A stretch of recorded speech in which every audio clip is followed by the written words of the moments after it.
মূল্যবোধ থাকতে হবে, ভালো মন্দ, ন্যায় অন্যায়, পাপ পুণ্য, ধর্ম অধর্ম, এই সমস্ত বিষয়গুলো গুরুত্ব দিয়েই আমাদের সেই জীবন অতিবাহিত করার সম্যক একটা প্রসেসটা থাকতে হবে, তাহলে আমরা মানুষ হতে পারবো।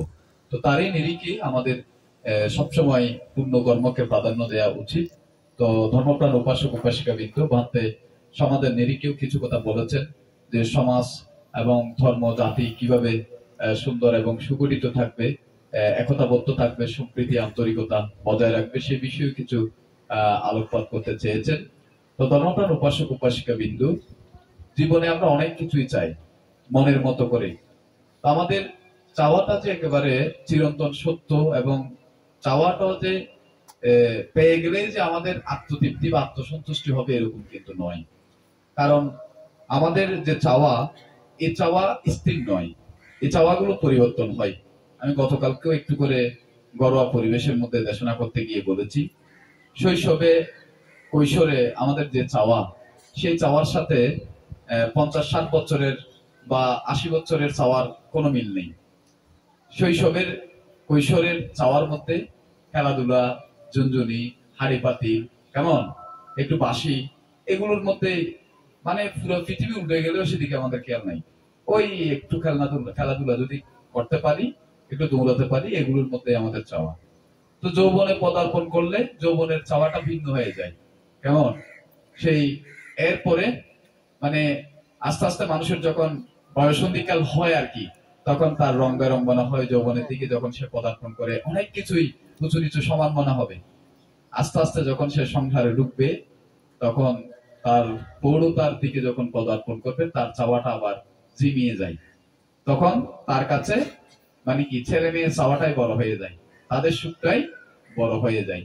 তো এই যে আমরা যে বিষয়গুলোকে মনে করি পেলেই একেবারে কি আমার সবকিছু শেষ, তো এই চাওয়াটা এখানে শুধু পারিবারিক যে কিছু চাহিদার কথা তা নয়।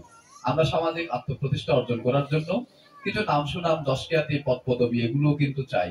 এটা বিহার কেন্দ্রিক হোক, রাজনৈতিক হোক, সামাজিক হোক, বা যে কোনো ধরনের বিষয় হোক, এই ধরনের প্রেক্ষাপটে আমরা কিছু সম্মান প্রত্যাশা করে থাকি। দেখো এই সম্মান প্রত্যাশা এগুলো যে করে থাকি, এটাও কিন্তু আমাদের জন্য চিরস্থায়ী নয়। এটা এই সম্মানটা আমাদের জন্য চিরস্থায়ী নয়। কারণ ভগবান বুদ্ধ আমাদেরকে ইঙ্গিত দিয়েছেন যে আপনারা বিহার নির্মাণ করতেছেন, বিহার নির্মাণের ক্ষেত্রে একটা কথা অত্যন্ত গুরুত্বপূর্ণ নন্দীয় শ্রেষ্ঠী উল্লেখ করে বুদ্ধ যে কথাটা বলেছেন, শিরোপ্পবাসী পুরিশ দ্রুত সুত্তিমাগত ইয়াতিমুত্তা সুহাজ্জাৎসা অভিনন্দাতে আগাতাং তাতে বা কাতা পুণ্যাম্পি। সেই কাতার মধ্যে বলা হচ্ছে, যারা বিদেশ থেকে আসে তাদেরকে তো আমরা আগু বাড়িয়ে নিয়ে আসতে যাই, অথবা এখানে মনে করেন কেউ একাডেমিক ক্যারিয়ারে সে ভালো একটা রেজাল্ট করলে, কেমন সফল উদ্যোক্তা হলে, সফল ব্যবসায়ী হলে, তার সফলতার গল্প শুনতে আমরা যাই, তার কাছে অভিজ্ঞতা নেওয়ার জন্য যাই, তার সুযোগ সুবিধা পেতে চাই। তো তদ্রুপ ভাবে আমি জীবনে এমন কি কাজ করেছি যার জন্য আমাকে মরার পর আগু বাড়িয়ে নিয়ে যাবে বা আমার জন্য কিছু প্রস্তুত রাখবে। সমাজের মধ্যে আমরা অনেক কিছু চাই। এখন এই যে আমার চাওয়ার সাথে আমার যোগ্যতার সাথে কতটুকু মিল রয়েছে, এটা কি আমরা কখনো ভেবে দেখি? আমি সমাজকে কি দিয়েছি, আমার ত্যাগ কতটুকু রয়েছে, ধর্মের জন্য আমার কতটুকু ত্যাগ রয়েছে, গ্রামের জন্য আমার কতটুকু ত্যাগ রয়েছে, আমি আমার পরিবার, আমার সমাজ, আমার জাতির জন্য আমার করণীয় যতটুকু রয়েছে, সামর্থ্যের ভিতরে আমি কতটুকু করতে পেরেছি। তো এটা আমরা অনুসন্ধান না করে, আমার যোগ্যতা বিবেচনা না করে, আবার অনেক সময় ভিন্ন কিছু কিন্তু চাই। তো এই চাওয়াটার যাতে একটা লিমিটেশন থাকে। তো চাওয়াটার লিমিটেশন বা আমার যোগ্যতা আমি তো পরিমাপ করতে পারবো না। কেন পারবো না? কারণ আমার একটা পার্সোনালিটি থাকবে। পার্সোনালিটিটা হচ্ছে আমাকে নিজেকে নিজে জিতিয়ে রাখা। এটা আমার হীনমন্যতা বা আমার মানে সংকীর্ণ মানসিকতার কাজেই হচ্ছে অন্যের চেয়ে নিজেকে শ্রেষ্ঠ মনে করা। তাহলে এটা সামঞ্জস্য বা অ্যাডজাস্ট করার জন্য কি প্রয়োজন? বৈঠকের প্রয়োজন। পান্তে একটু করে বলেছেন গৃহী বিনয় বা সমাজ সম্পর্কে কিছু বলার জন্য। তো ভগবান বুদ্ধের সময়কালীন সময় আপনারা জানেন যে সপ্ত অপরিহানীয় ধর্মের কথা বলা হয়েছে। তো এই সপ্ত অপরিহানীয় ধর্মের মধ্যে উল্লেখ করা রয়েছে আমরা আমাদের পাণ্ডিত্য, জ্ঞান, বুদ্ধি, বিবেচনা এগুলো অনেক কিছুই থাকবে। তো এগুলো মোটামুটি আমার বিষয়টা বুঝতে পারবে কে? হাউস বা আমাদের সভা সমিতি এগুলো বুঝতে পারবে। আমি সেখানে গিয়ে আলাপ আলোচনা, বুদ্ধি পরামর্শ করে আমিও মত দেবো, অপর কেউ মত দেবে, আরেকজনও বিষয়টা দেবে। সেখানে যখন আমি সবার বিষয়টাকে গুরুত্ব দিয়ে শুনবো, তখন আমি বুঝতে পারবো আমি যা বলছি তা কতটুকু সত্য বা তা কতটুকু গ্রহণযোগ্য, বা অন্য কেউ যেটা বলছে সেটা কতটুকু গ্রহণযোগ্য।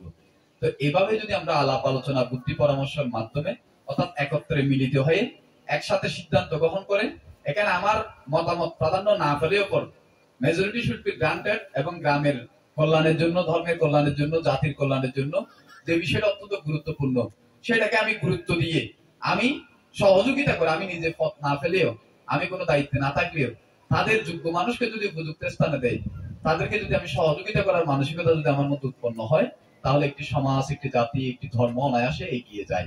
তো আমরা ওই যে গ্রন্থগত বিদ্যা আর পরহস্ত ধন, নহে বিদ্যা নহে ধন হলে প্রয়োজন, বই পুস্তকে অনেক বিদ্যা রয়েছে। ত্রিপিটক শাস্ত্রের 84,000 ধর্ম স্কন্ধ এগুলো লিপিবদ্ধ রয়েছে। আমরা ধর্মের বাণী বা বই পুস্তকের বাণী এগুলো বক্তব্যে বা দেশনায় আমরা বলতে পছন্দ করি, কিন্তু ব্যবহারিক জীবনে, পারিবারিক জীবনে, সামাজিক জীবনে এগুলোর চর্চা আমরা করি না। তো যার কারণে আমাদের মধ্যে কাদা সরাসরি, পরশ্রীকাতরতা এই জিনিসগুলো আমাদের উৎপন্ন হয়। তো সুতরাং তারপরেও বলবো, এই মানে দুঃসময়ে রাষ্ট্রীয় যে মানে বৈরী প্রেক্ষাপট, বিশ্বের যে অশান্তি বিরাজমান করছে, তারপরেও যে আমরা বৌদ্ধরা নিজেদের মধ্যে ক্ষমা, দয়া, মহানুভবতা এগুলো ধরে রেখে এখনো পর্যন্ত একটা অনুষ্ঠানের মধ্যে মিলিত হতে পারছি, বসতে পারছি, এবং আন্তরিকতায় যে পরিবারের মধ্যে আহ্বান করেছে, আপনারা সবাই এসেছেন। অনেকজন তো এরকম পরশ্রীকাতরতার কারণে যায়ও না, মানে হিংসার কারণে তার বাড়িতে আমি কেন যাবো, এরকম একটা মানসিকতা পোষণ করে। তো সুতরাং এই বিষয়গুলো, এই সামাজিক অনুষ্ঠানগুলো আমাদের চর্চা করতে হবে, কারণ এগুলোর মধ্য থেকে আমাদের শিক্ষণীয় অনেক বিষয় রয়েছে। আপনি বলতে পারেন পান্তে সংবিধানের মধ্যে এখানে শিখার বিষয় কি? সংবিধানের মধ্যে শিখার বিষয় হচ্ছে, একটা অনুষ্ঠান যখন হবে, পান্তের কাছ থেকে দেশনা শুনবেন, শিল গ্রহণ করবেন, দান দিবেন। এটার পাশাপাশি যে প্রজন্মের যে ছেলে মেয়েরা রয়েছে, তারা কিন্তু একটা কি আন্তরিকতা তৈরি হবে। আগেকার দিনে আমরা কোথায় খেলেছি, কোথায় রাত্রি যাপন করেছে, তার কোনো ঠিক ঠিকানা ছিল? এখনের ছেলে মেয়েরা তো মানে রুম কেন্দ্রিক হয়ে গেছে, আত্মকেন্দ্রিক, কোনার মধ্যে মোবাইল কেন্দ্রিক, ইলেকট্রনিক মিডিয়া যেগুলো রয়েছে, এগুলোর মধ্যে সীমাবদ্ধ হয়ে গেছে। আত্মীয়তা, আপনারা চৈত্য পুরুষকে চিনতেন, এখন কয়জনকে চিনি? আমরা তো ভালো করে পিসির বাড়ি, দাদার বাড়ি, মামাতো ভাইয়ের বাইরে বা এক পুরুষ দুই পুরুষের বাইরে কি আমরা কাউকে তেমন একটা চিনতে পারি না। তাইলে এই যে আমাদের মধ্যে মানে বিষয়টা চলে আসতেছে, এটা কেন? আনুষ্ঠানিকতা বা আমাদের সংস্কৃতিমুখী ছেলে মেয়েদেরকে করতে পারছি না বলেই। তাইলে ধর্মটাও কিন্তু কি জোর করে ছাপিয়ে দেয়া যায় না। আপনি একজন মানুষকে পঞ্চশীল নিয়াবেন, অষ্টশীল নিয়াবেন, বা ধর্ম দেশনা শুনতে বাধ্য করবেন, এটা কিন্তু জোর করে করা সম্ভবপর নয়। এটা ক্রমান্বত একটা চর্চার বিষয়। আস্তে আস্তে চর্চা করতে করতে করতে করতে ছোটকাল থেকে আমার মধ্যে যখন একটা অভ্যাস গড়ে উঠবে, বিশ্বাস গড়ে উঠবে, তখনই কিন্তু কি আমি সেটার প্রতি মনোনিবেশ করতে চাইব। তো সুতরাং সমাজটাকে যদি আপনারা সেভাবে যদি এগিয়ে নিয়ে যান, তাহলে আমি মনে করি সমাজ সুন্দর হবে, সুগঠিত থাকবে।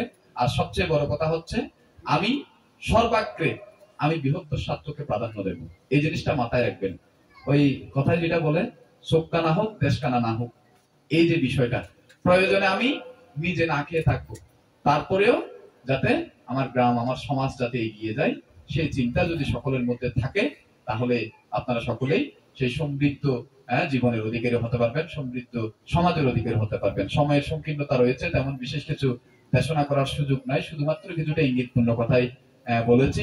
তো শিমুল বাবু, ওনাকে প্রায় সময় দেখি, উনি অত্যন্ত ধার্মিক একজন মানুষ, অত্যন্ত শ্রদ্ধা ভক্তি সম্পন্ন মানুষ।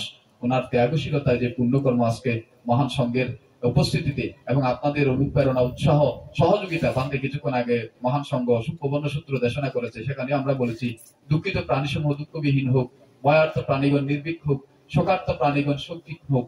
এ যাবৎ আমরা যারা যে সমস্ত পূর্ণ সম্পদ সঞ্চয় করেছি, সর্বসম্পত্তি সিদ্ধ হইবার জন্য দেবগণ তাহা অনুমোদন করুক। তাহলে আপনাদের সকলের মধ্যে এই আন্তরিকতা, সৌভাতৃত্ব, জন্ম জন্মান্তর একে অপরের কল্যাণ মিত্র রূপে যাতে আপনারা একে অপরকে সহযোগিতা করতে পারেন, আপনাদের সকলের জয়মঙ্গল কামনা করে, এই পরলোকগত জ্ঞাতিদের পারলৌকিক চিত্ত প্রবাহের উদ্যোগতি সদ্গতি কামনা করে আমার নাথের দীর্ঘ ধর্মবাসন এখানে পরিসমাপ্তি করছি। জগতের সকল প্রাণী সুখী হোক। জল দেবে পূর্ণ অনুমোদন করুন।